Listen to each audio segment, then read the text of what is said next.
नमस्कार साथियों, मैं कामता प्रसाद आपके अपने YouTube चैनल तन्मय विजय पर आप सभी का एक बार फिर से हार्दिक स्वागत करता हूं।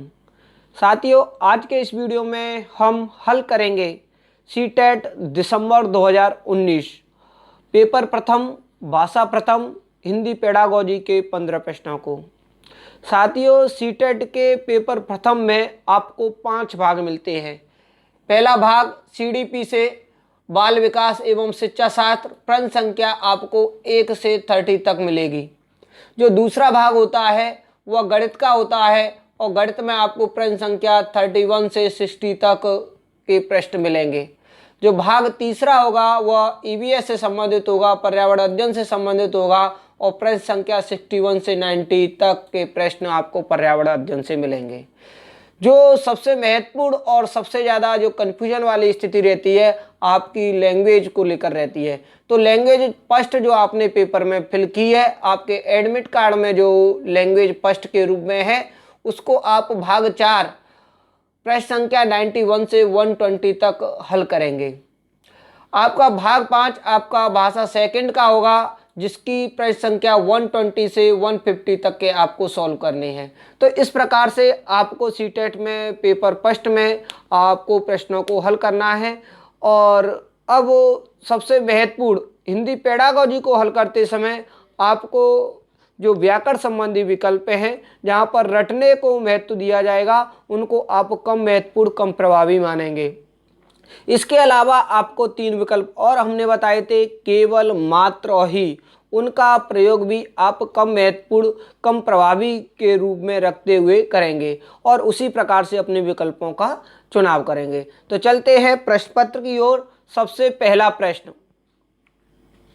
प्राथमिक स्तर पर बच्चों की भाषा का आकलन करने का उद्देश्य है। प्रथम, उसकी पठन क्षमता का आकलन। द्वितीय, उसके भाषा प्रयोग की क्षमता का आकलन। तृतीय, उसकी लेखन क्षमता का आकलन। चतुर्थ, उसकी बोलने की कुशलता का आकलन। तो प्राथमिक स्तर पर बच्चों की भाषा आकलन करने का जो उद्देश्य होता है वह बालक के भाषा प्रयोग की क्षमता का आकलन होता है। अतः दूसरा विकल्प इसका सबसे सटीक उत्तर होगा। चलते हैं अगले प्रश्न पर। इनमें से कौन सा भाषा आकलन में सबसे कम प्रभावी तरीका है? प्रथम, कहानी कहना। द्वितीय, कहानी लिखना। तृतीय, घटना वर्णन। चतुर्थ, श्रुतलेख।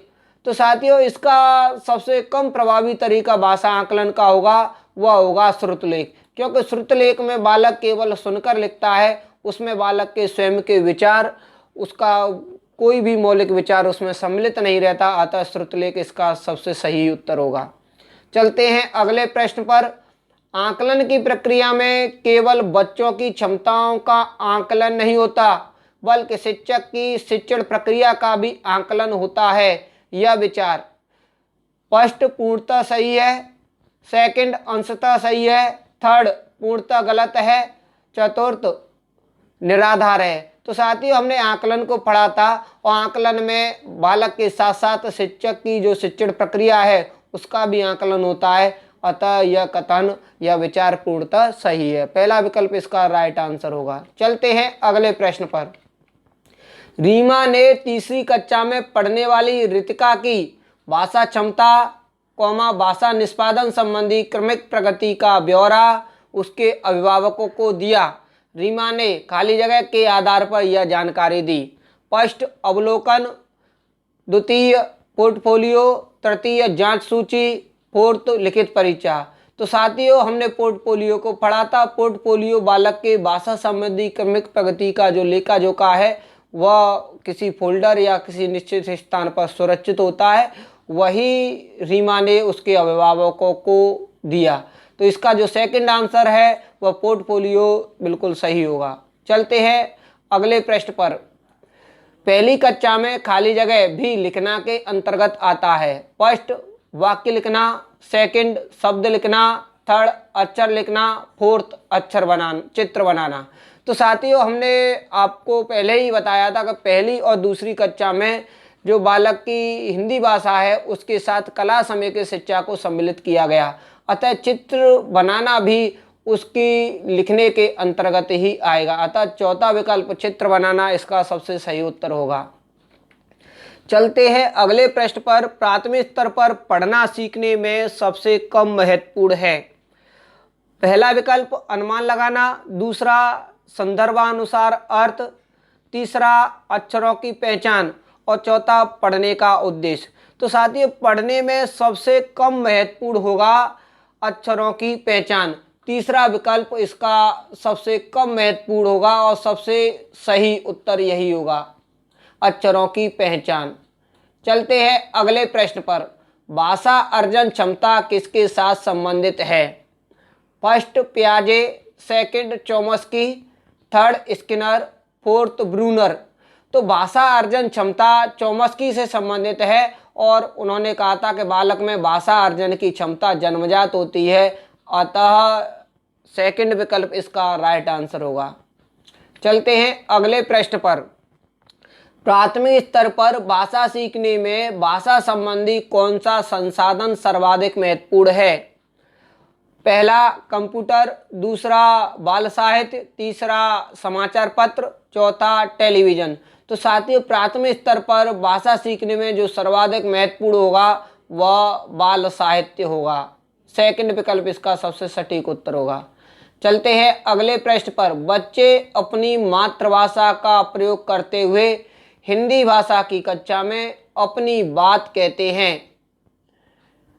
यह बात है, पहला विकल्प स्वाभाविक, दूसरा निंदनीय, तीसरा विचारणीय, चौथा अनुचित।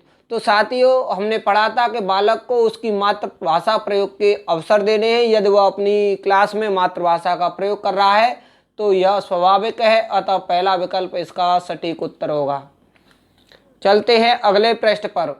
बहुभाषिकता हमारी पहचान भी है और हमारी खाली जगह व खाली जगह का अभिन्न अंग भी। पहला विकल्प है सभ्यता व संस्कृति, दूसरा साहित्य सभ्यता, तीसरा संस्कृति साहित्य और चौथा संस्कृति चुनौतियाँ। तो साथियों, इसका जो सबसे सटीक उत्तर होगा वह सभ्यता व संस्कृति होगा। अर्थात बहुभाषिकता हमारी पहचान भी है और हमारी सभ्यता व संस्कृति का अभिन्न अंग भी। तो पहला विकल्प इसका सबसे सटीक उत्तर होगा। चलते हैं अगले प्रश्न पर। प्राथमिक स्तर की पाठ्य पुस्तक में कार्टून, भाषण, विज्ञापन आदि बच्चों के भाषा क्षमता विकास में खाली जगह हैं। पहला सहायक, दूसरा बाधक, तीसरा निरर्थक, चौथा अनुपयोगी। तो साथियों, इसका जो सबसे सटीक उत्तर होगा वह होगा सहायक। कहने का तात्पर्य है कि जो कार्टून है, भाषण है, विज्ञापन है, वह भाषा सीखने में सहायक होते हैं, साधन का कार्य करते हैं। चलते हैं अगले प्रश्न पर। पांचवी कक्षा की सुहानी पांचों किन्हें आंखें दोनों आदि शब्द लिखती है। आप सुहानी के लेखन क्षमता के बारे में क्या कहेंगे? फर्स्ट, वह अनुनासिक चिन्हों का प्रयोग बिल्कुल नहीं जानती। दूसरा, वह अनुनासिक चिन्ह के प्रयोग के प्रति सजग है।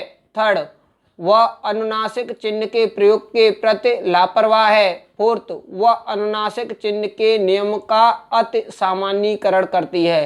तो साथियों, यदि आप इन शब्दों को देखें तो वह इन शब्दों को प्रत्येक शब्द में अनुनासिक चिन्ह का प्रयोग कर रही है, अतः वह नियमों का अति सामान्यीकरण कर रही है। अतः चौथा विकल्प इसका सटीक उत्तर होगा।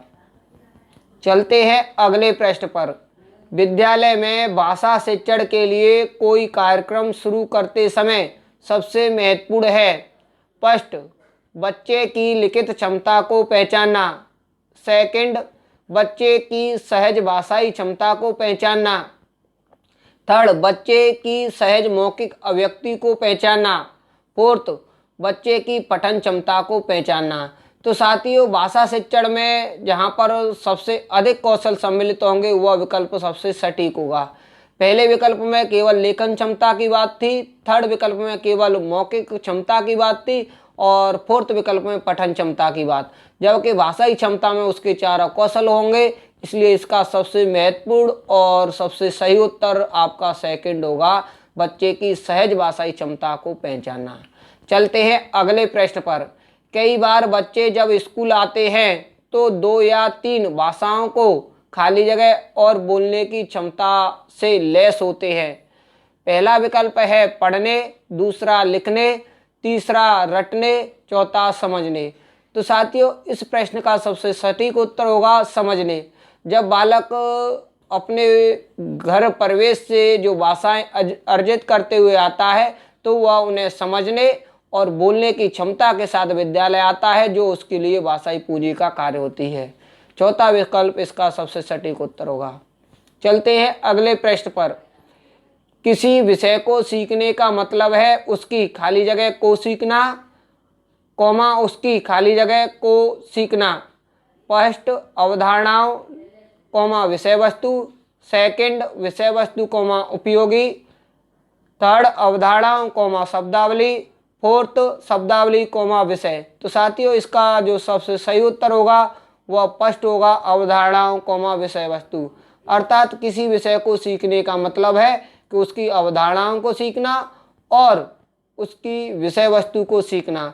तो साथियों, इस प्रकार से हमने सीटेट दिसंबर 2019 पेपर प्रथम, भाषा प्रथम, हिंदी पेडागोजी के 15 प्रश्नों को हल किया। इससे हमारी भाषा क्षमता का आकलन होगा और आने वाले पेपर में यह पिछले प्रश्न पत्र हमारे लिए बहुत उपयोगी साबित होंगे। और हमने सीटेट के जितने भी पिछले प्रश्न पत्र थे उन सबको यहाँ पर हल किया। यदि आपने उन प्रश्नों को अभी तक हमारे साथ हल नहीं किया है तो आप चैनल की प्लेलिस्ट में जाइए और उन्हें एक बार अवश्य हल कीजिए। आपको निश्चित रूप से हिंदी पेडागोजी में 15 से 15 अंक प्राप्त होंगे। तो साथियों, आज के इस वीडियो में बस इतना ही। मिलते हैं अगले वीडियो के साथ, जब तक के लिए धन्यवाद।